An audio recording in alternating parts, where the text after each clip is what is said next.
그런데 소재를 죽일 수 있는 기회만 엿보던 동탁에게 이 시는 좋은 빌미가 되었다. 됐다. 나에게 원한을 품고 있으니 이제 죽여도 할 말이 있다. 동탁은 즉각 이유에게 군사 10여 명을 주어 소재에게 보냈다. 그들은 먼저 저항하는 하태우를 들어 누각 아래로 내던졌다. 그리고 소주의 입에는 가지고 온 독주를 들이부었다. 간웅 조조. 그 무렵 사도 왕륜이 후당에 술상을 마련해 놓고 은밀히 관리들을 불러 모았다. 술이 두어 순배 돌자 왕륜이 두 손으로 얼굴을 가리며 울면서 말했다. 이제 동탁이 인군들을 속이고 권세를 희롱하여 사직을 보전하기 어려우니 이 일을 어찌하면 좋단 말이오. 그때 효기 교위 조조가 분연히 나서서 말했다. 제가 비록 용렬하나 동탁의 머리를 베어 오겠습니다. 왕륜이 물었다. 동탁의 주의가 삼엄한데 어떤 좋은 생각이 있으시오? 사도께 칠보도라는 보검이 있다고 들었는데 잠시 제게 빌려주시면 상부로 들어가서 그것을 동탁에게 바치는 자리에서 그를 뵐까 합니다. 왕륜이 감격해 친히 술을 부어 조조에게 주자 조조는 잔을 받아 술을 뿌려 맹세를 지었다. 다음날 조조는 왕륜의 칠보도를 허리에 차고 동탁에게로 갔다. 동탁은 침상에 앉아 있었고 여포는 그 옆에 서 있었다. 왜 이렇게 늦었느냐? 늙은 말이 잘 걷지를 못해서 늦었습니다. 그래? 여보게 여포, 지난번에 진상으로 올라온 서량 지방의 조만 한 피를 조조에게 주게. 명을 받은 여포는 말을 끌고 오려고 밖으로 나갔다. 실내에는 동탁과 조조 단 둘만 있게 되었기에 조조는 이제나 저제나 하면서 기회만 노리고 있었는데 동탁이 살찐 돼지 같은 몸을 쓱 움직이며 침상에 누웠다. 동탁은 벽을 향해 누웠기 때문에 조조의 몸이 보이지 않았다. 조조는 조용히 칠보도를 뽑아 들었다. 그런데 동탁의 시선이 가서 닿은 벽면에 거울이 있었다. 그것은 꽤 많은 조조도 모르고 있었던 일이었다. 네 이놈, 무슨 짓을 하려는 거냐? 동탁이 소리치며 황급히 일어나자 조조는 대답했다. 예, 좋은 칼이 하나 생겨서 어르신께 선물로 바치려고 합니다. 가까스로 얼버무렸지만 조조의 등에서는 식은땀이 흘렀다. 그때 밖으로 나갔던 여포가 돌아왔다. 그래, 어디 보자. 조조는 공손히 허리를 굽히며 칠보도를 동탁에게 건네주었다. 과연 좋군. 잘 보관해 두어라. 동탁이 여포에게 칼을 내밀자 조조도 칼집을 여포에게 바쳤다. 이윽고 세 사람은 밖으로 나가 조조에게 주기로 한 말을 구경했다. 제가 시험삼아 한번 타보겠습니다. 조조는 그렇게 말하고는 말 위로 올라타더니 순식간에 동탁과 여포의 시야에서 멀어졌다. 빠르게 작아지는 조조의 뒷모습을 바라보며 여포가 물었다. 조금 전에 제가 들어오다 보니 칼을 뽑아들고 서 있었는데 혹시 찌르려다가 들켰기에 칼을 받치는 척 한 것이 아닙니까? 글쎄, 나도 조금은 수상하게 생각하고 있네. 그때 모사 이유가 찾아왔는데 그 이야기를 듣더니 모사다운 명쾌한 결론을 내렸다. 사람을 시켜 지금 당장 조조를 부르십시오. 그가 부름에 응하면 진정으로 칼을 바치는 것이나 응하지 않으면 어르신을 해치려 했던 것이 분명합니다. 그러나 조조는 그때 이미 성 밖에 먼 곳으로 달아나고 있었다. 때문에 전국 방방곡곡에는 조조를 잡는 사람에게 큰 상을 내린다는 방문들이 나붙기 시작했다. 한편 조조는 동문을 나서자 자기의 고향인 초군을 향해 급히 말을 달렸다. 그가 중모현에 이르렀을 때 관문을 지키는 군사의 눈에 수상쩍게 보여 그만 붙잡히고 말았다. 현령 앞으로 끌려가자 그가 꾸짖었다.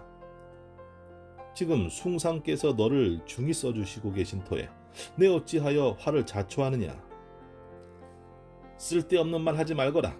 내가 나를 잡았으니 승상에게 끌고 가서 상이나 받을 것이지 웬 말이 그렇게 많으냐. 그러자 현령이 좌우를 물리치고 조용히 말했다. 나를 그렇게 작게 보지 마오. 내가 아직 주인을 못 만났을 뿐이지 시속에 찌든 한낱 벼슬아치는 아니오. 조조가 말했다. 내가 몸을 굽혀 동탁을 섬긴 것은 단지 때를 보아 그를 죽여 나라의 후환을 없애기 위함이었어. 다시 현령이 물었다. 그럼 맹덕은 이제 어디로 갈 생각이오? 고향으로 돌아가서 공문을 내 천하의 제후들로 하여금 크게 군사를 일으켜 함께 동탁을 치도록 하겠소. 현령은 그 말을 듣자 조조를 묶은 밧줄을 풀고 상자에 앉게 한 다음 그의 앞에서 절을 하며 말했다. 공은 참으로 보기 드문 충의 지사입니다. 조조는 황망히 답례하고 물었다. 공의 조남이 어떠하시오? 내 성은 진이고 이름은 궁으로 자는 공대라고 합니다. 내 이제 공의 충의에 감동해 벼슬을 버리고 공을 따라 함께 도망갈 생각입니다. 조조는 그 말을 듣고 크게 기뻐했다. 진궁은 곧 준비를 갖추고 조조와 함께 옷을 갈아입은 다음 등에 각자 한 자루씩 칼을 메고 말에 올라 날이 밝기 전에 몰래 그곳을 떠났다. 초곤을 향해 길을 재촉한 지 사흘째 되는 날, 조조는 자기 부친과 의형제 사이인 여백사의 집을 찾아갔다. 여백사는 조조를 보고 깜짝 놀라며 물었다. 조정에서 자네를 잡으려고 야단인데 어떻게 이곳까지 무사히 왔나? 자네 어르신께서는 벌써 진료 땅으로 피해 가셨다네. 여백사는 곧이어 안으로 들어가더니 한참 만에 나와서 내 집에 좋은 술이 없어 마을에 가서 몇 통 사가지고 올 테니 잠시 기다리게 하고는 총총히 나귀를 타고 대문을 나섰다. 그런데 일이 묘하게 되느라고 돼지를 잡기 위해 칼을 갈고 있는 것을 조조는 자기를 해치려고 그러는 것으로 알고 그 집에 8식구를 모두 죽여버리고 말했다. 진궁이 깜짝 놀라며 조조에게 말했다. 맹덕이 의심이 많아 죄 없는 사람들을 죽였구려. 뒤늦게 그것을 한 조조도 속으로 뉘어치며 말했다. 아무튼 주인이 오기 전에 어서 이곳을 떠납시다. 두 사람이 그 집을 나와 급히 말을 달려 두 마장쯤 갔을 때 저편에서 돌아오는 여백사와 마주쳤다. 나귀의 안장에는 술통을 달고 손에는 고기 등 안주가 들려 있었다. 조조는 슬그머니 그의 곁으로 다가가더니 한 칼에 여백사를 베어버렸다. 그것을 본 진궁은 소스라치듯 놀랐다. 이게 무슨 짓이오? 아까는 모르고 한 일이지만. 그러자 조조는 태연한 목소리로 말했다. 이 사람이 집에 돌아가 식구들이 몰살 당한 것을 보면 필시 동네 사람들을 풀어 우리를 잡으려 할 것이니 아예 화근을 없애버리는 게 좋지 않겠소. 그래도 알고 죽인 건 의롭지 못한 일이오. 나는 그렇게 생각지 않소. 내가 차라리 남을 저버릴지언정 남이 나를 저버리게 하지는 않겠소. 그야말로 조조다운 말이 아닐 수 없었다. 진궁은 잠잠히 말이 없었다. 그는 속으로 생각했다. 조조가 이처럼 의롭지 못한 사람인 줄 내 미처 몰랐구나. 그날 밤 객점에 들어 조조가 잠든 사이에 진궁은 몰래 빠져나와 제 갈 길로 가버렸다. 이튿날 새벽에 조조가 잠을 깨어보니 진궁이 보이지 않았다. 가만히 보니 그가 자기를 어질지 못한 사람이라 여겨 버리고 간 듯했다. 조조는 한 차례 크게 웃고는 혼자서 진류 땅을 향해 길을 재촉했다. 제후들의 회맹. 진류 땅에 이르자 조조는 부친을 찾아뵙고 지난 일을 이야기한 다음 자신의 계획을 말했다. 사세가 이러하니 곧 의병을 크게 모아 대사를 도모할까 합니다. 뜻이 가득하다만 군사들을 모으려면 자금이 많이 들 텐데. 그래서 하는 말인데 후원자를 한 명 추천해 주십시오. 아버지 조승은 지그시 눈을 감았다가 뜨더니 이윽고 입을 열었다. 위홍이라는 사람이 있다. 큰 부자인데 재산보다는 의로움을 더 중하게 여긴다고 들었다. 그 사람을 한번 찾아가 보아라. 다음날 조조는 위홍을 찾아가 자신의 결심을 밝혔다. 그는 과연 가슴이 탁 트인 사람이었으며 두말하지 않고 조조의 청을 받아들였다. 좋습니다. 동탁을 물리치고 나라를 구할 수만 있다면 제 재산은 전혀 아까울 것이 없습니다. 위홍의 도움으로 조조는 다음날 즉시 공문을 내어 각처에 알리고 의병을 널리 초모했다. 며칠이 지나지 않아 모집에 응한 자들이 구름처럼 모여들었다. 그 무렵 발해에 있던 원소가 조조의 공문을 보고 휘하에 문무관들을 모아 군사 3만을 거느리고 출병하니 조조는 곧이어 경문을 지어 각진으로 보냈다. 각진의 제후들이 이에 호응해 모두 군사를 일으켰다. 그들 중에는 북평태수 공손찬의 부대도 끼어 있었다. 공손찬이 군사 15,000을 거느리고 평원현을 지나는데 저편에서 한쪽에 황기가 나부끼며 유비가 5-6명의 장수를 거느리고 나타났다. 공손찬이 반가워하며 물었다. 동생은 여기는 어떻게 왔소? 유비가 대답했다. 지난번 형님의 천고로 평원형에 현령이 되었는데 이제 형님께서 대군을 이끌고 이곳을 지나가신다는 말을 듣고 배우러 나온 길입니다. 공손찬이 말했다. 이제 동탁이 농권하여 나라가 어지러움에 천하의 제후들이 힘을 합쳐 그를 치기로 했다네. 나도 군대를 거느리고 나선 길이니 동생도 그 낮은 벼슬을 버리고 함께 도적을 치러 가는 건 어떻겠소? 유비가 쾌히 응낙했다. 형님 말씀대로 하겠습니다.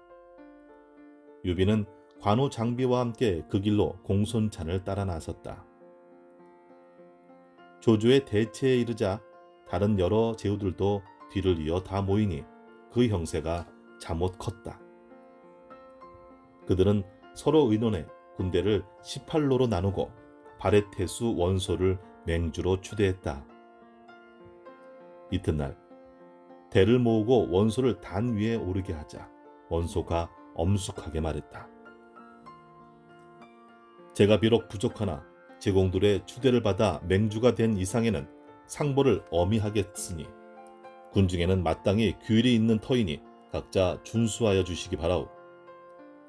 제후들이 이구동성으로 대답했다. 삼가 명을 받들겠습니다. 원소가 다시 말했다. 군량은 내아우 원술이 통관할 것이니 선봉은 누가 맡아주시려? 장사태수 손견이 나서며 말했다. 제가 비록 부족하나 원컨대 선봉이 될까 합니다. 원소가 크게 기뻐하며 이를 허락하자 손견은 본부 인마를 거느리고 사수관으로 나아갔다. 관우의 용맹. 사수관을 지키던 장수는 손견이 쳐들어온다고 듣자 서둘러 낙양의 승상부로 유성말을 띄어 급보를 올렸다. 동탁이 깜짝 놀라 급히 장수들을 불러 모아 의견을 물었다. 여포가 앞으로 나서며 말했다. 승상께서는 아무 염려 마십시오. 제게 군사 몇 천만 주시면 제후들의 목을 베어다 바치겠습니다. 동탁이 기뻐하며 그를 막 출전시키려 할 때 한 장수가 말했다. 닭을 잡는데 어찌 범을 보내려 하십니까? 소장이 나아가 제후들을 모조리 잡아 올리겠습니다. 동탁이 보니 관서 사람 화웅으로 신장이 9척에 위풍이 당당했다. 동탁은 즉시 그를 호위 교의로 삼고 마복은 5만을 주어 제후들을 치라했다. 그때 제후들 중 제북상 포시는 손견이 선봉으로 나아가 공을 세우는 것을 시샘해 그의 아우 포충에게 군사를 주어 원래 지름길로 가서 사수관을 치도록 했다. 그러나 그보다 먼저 사수관에 와 있던 화웅이 단 한 칼에 포충을 베어 말 아래로 거꾸러뜨리자 포충의 군사들은 전멸에 가까운 대패를 하고 말았다. 한편 손견은 수와 맹장들을 거느리고 사수관 앞에 이르렀다. 관문이 크게 열리며 한 장수가 5천 군사를 거느리고 나오니 그는 화웅의 부장 호진이었다. 이에 손견 휘하의 정보가 철척 사모를 꼬나잡고 말을 달려 호진과 싸웠다. 그러나 서로 싸우기 오합이 미처 못되어 정보는 호진의 목을 찔러 말 아래로 거꾸로 뛰렸다. 손견이 곧 군사들을 휘몰아 관군 앞까지 지켜 들어갔다. 성 위로부터 화살이 빗발치듯 하여 군사를 거두었으나 손견은 한바탕 싸움에 크게 이기고 원소에게 첩보를 올리는 한편 원술에게 사람을 보내어 군량을 재촉했다. 그러나 원술은 본래 도량이 좁고 시기심이 많은 사람이었다. 손견이 공을 세워 힘을 얻으면 곤란하다. 그는 강해지면 우리를 자기 발 아래로 둘 사람이야. 원술은 결국 군량을 보내지 않았다.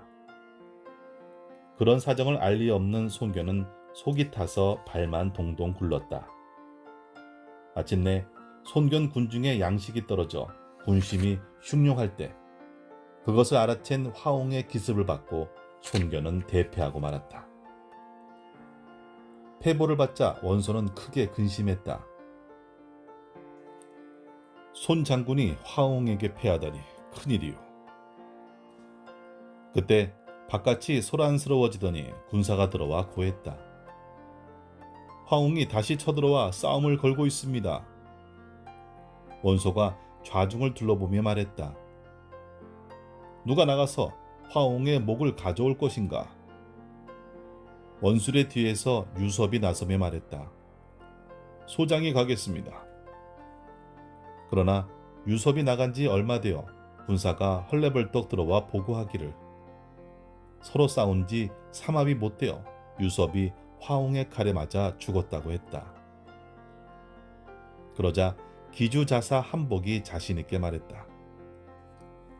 내 수하에 반봉이 나가면 능히 화웅을 뵐 것입니다.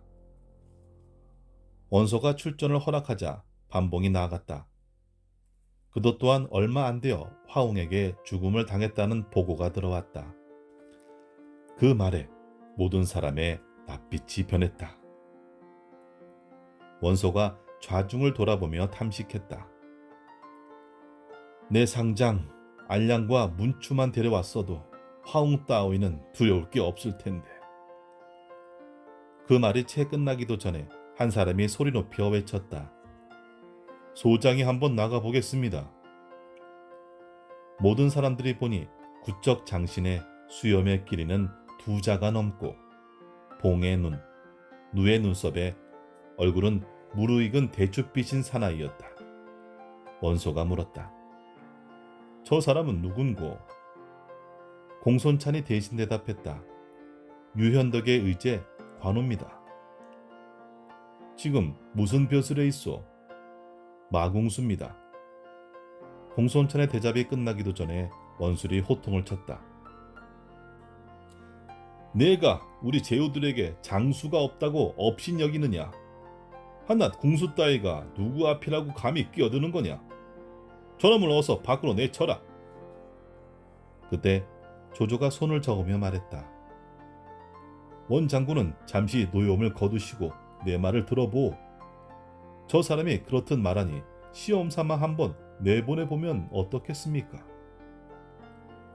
관우의 태도가 워낙 당당했기에 원소는 다시금 그를 살펴보며 눈치를 보였다. 조조가 곧 더운 술을 한 잔 가져오게 해 관우에게 내리려 하자 관우가 말했다. 여기 그냥 두시지요. 소장이 술이 식기 전에 다녀오겠습니다. 말을 마치자 관우는 청령 언월도를 들고 밖으로 나아갔다. 곧 뒤를 이어 관 밖에서 북소리와 아우성 소리가 천지를 진동시켰다.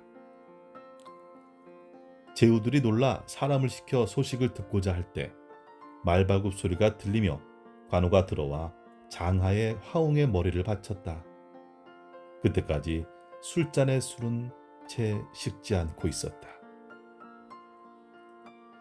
여포와 장비. 화웅의 죽음은 동탁의 분노를 폭발시켰다.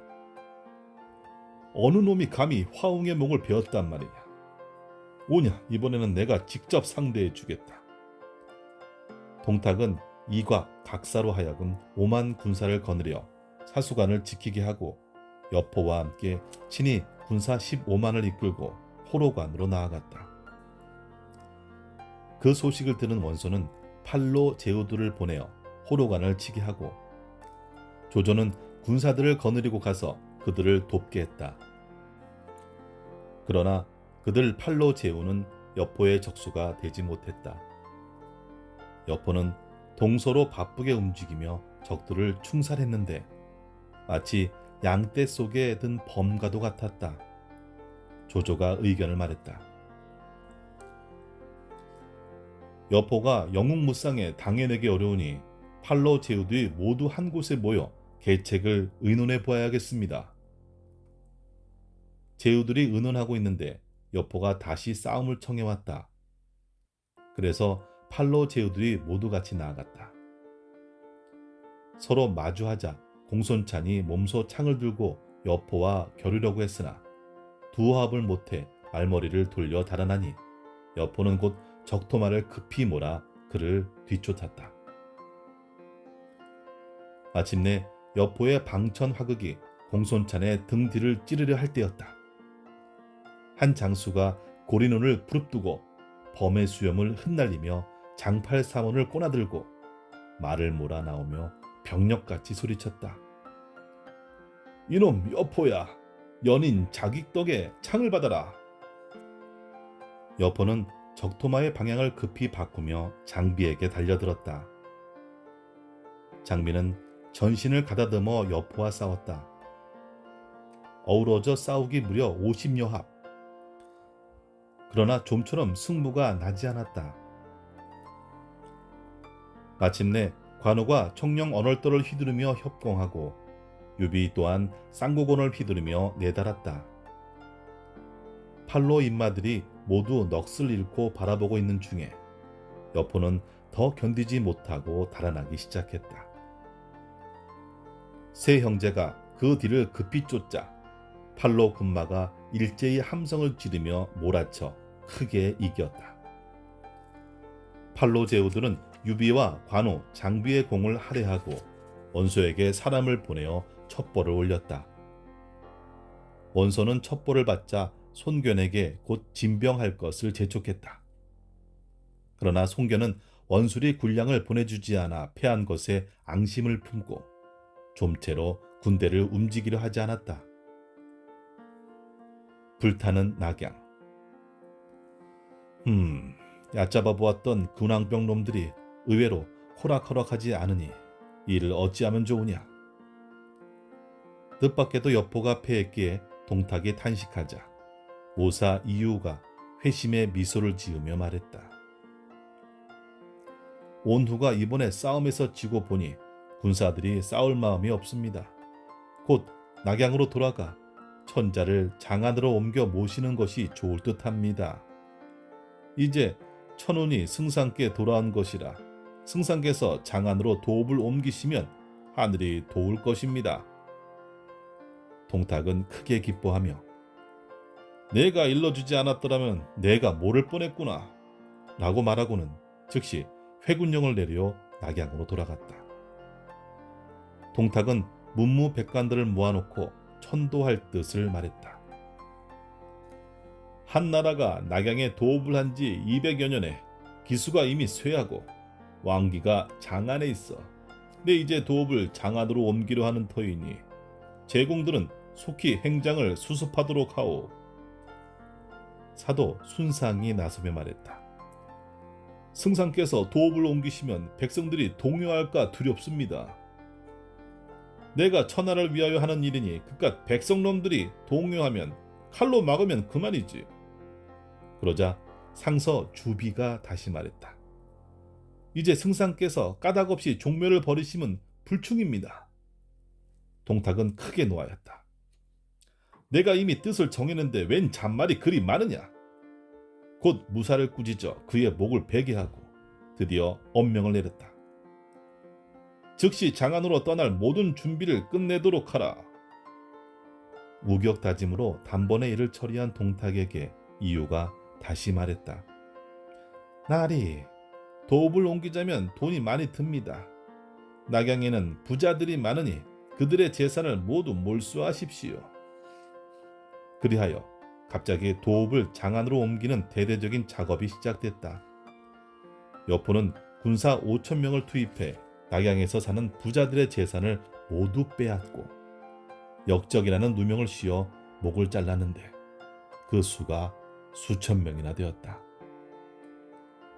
동탁은 낙양을 떠나기 전에 각 성문에다 불을 질러 민가를 모두 태우고 낙양의 궁전까지 모두 태워 초토화시키고 말았다. 동탁이 이미 낙양을 버리고 장안을 향해 떠났다고 듣자 제후들은 군대를 거느리고 모두 낙양성으로 들어갔다. 200여 년 동안 영화를 누리던 나라의 서울이 하룻밤에 이렇듯 허무하게도 초토화될 줄은 몰랐다.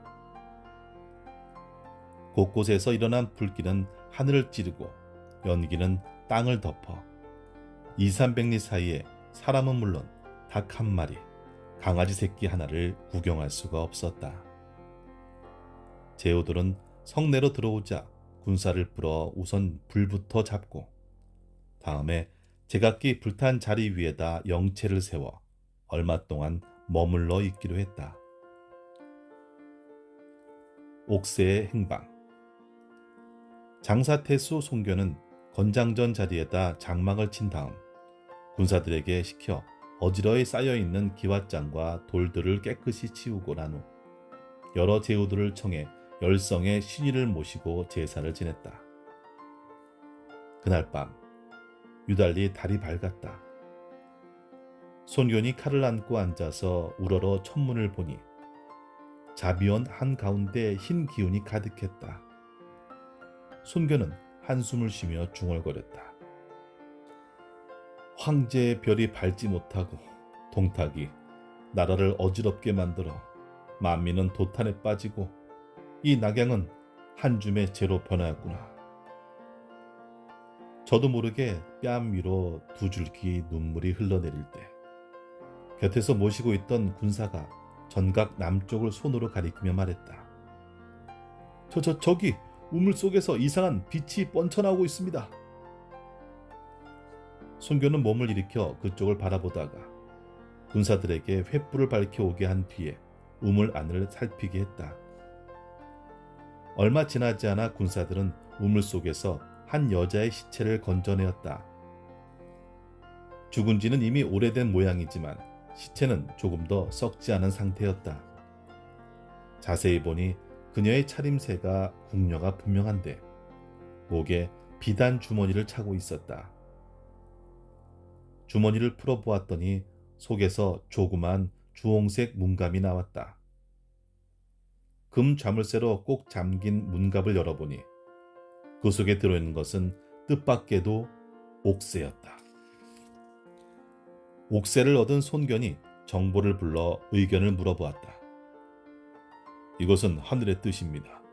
주공께서는 이곳에 오래 머물러 계실 것이 아니라 곧 강동으로 돌아가시어 따로 대사를 도모하는 것이 옳을까 합니다.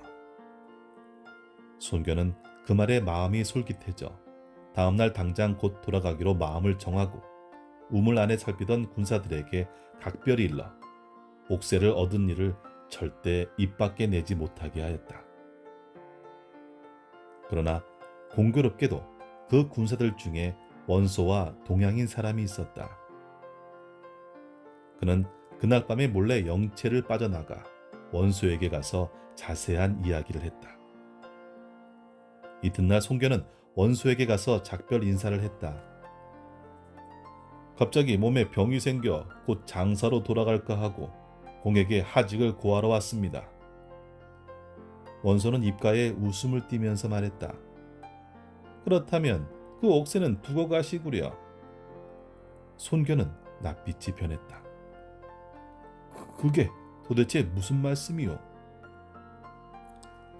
건장전 우물 속에서 나온 것은 대체 무엇이오? 어서 이리 내놓는 것이 좋을 것 같소이다. 순교는 손을 들어 하늘을 가리키며 말했다. 내가 만약 그 보배를 얻어서 몰래 감추었다면 뒷날에 반드시 하늘의 벌을 받아 죽고 말 것이오. 손견이 끝내 옥새를 내놓지 않고 떠나는 것을 보자 원소는 크게 화를 내며 즉시 서찰을 신복에게 주면서 급히 형주의 유표에게 은밀히 전하라 했다. 그 글의 내용은 손견을 공격해 옥새를 뺏으라는 것이었다. 여기서 한 가지 덧붙일 내용은 하늘을 속이고 거짓 맹세를 한 손견은 뒷날 무수한 화살을 맞고 죽고 말았다는 것이다. 그날 조조는 혼자 생각했다. 모든 제후들이 각기 딴 마음을 품어 아무래도 뜻했던 일을 이루지 못할 것만 같았다. 때문에 조조도 이튿날 본무 인마를 거느리고 양주로 떠나버렸다. 조조가 떠나는 것을 본 공손찬이 유비에게 말했다. 원소는 무능한 사람이라 이대로 오래 끌면 반드시 무슨 변이 생기고 말 것이오. 이제 우리도 돌아가 버리는 게 좋을 것 같소. 함께 군사를 수습해 유비는 예전대로 평원현령으로 있게 한 다음 공손찬은 북평으로 돌아가 군사들을 기르기로 했다. 그리하여 마침내 맹주인 원소도 군사를 거두러 관동으로 가버리고 말았다. 이로써 제후들이 하늘에 지은 맹세도 모두 물거품이 되고 말았다.